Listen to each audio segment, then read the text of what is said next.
Un cop hem creat el mapa, el següent pas serà afegir informació al mateix.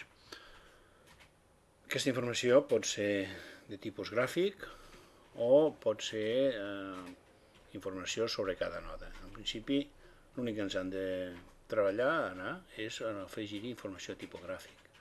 Per exemple, jo selecciono el mapa, escullo una icona i aquesta icona ja queda col·locada al mapa.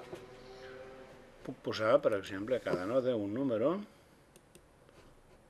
Fixeu-vos que estic afegint 1, 2, 3. Alhora, els nodes es poden, col·lapsar o expandir. Per exemple, ara tinc el node 1 que està col·lapsat. Si faig un clic, quedarà el node expandit.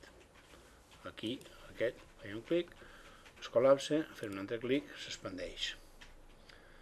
Puc fer altres canvis als nodes, com per exemple amb el botó dret, faig un clic i encara que no queda dintre la imatge, jo puc agafar el format i dins del format agafar el color del borde, agafar diferents eines que en principi les que ens han de preocupar en aquest moment són les formals. Ja veurem amb una pràctica posterior el contingut.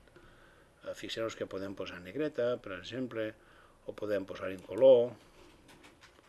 Podem fer diferents operacions que poden ser relativament fàcils i força interessants de treballar.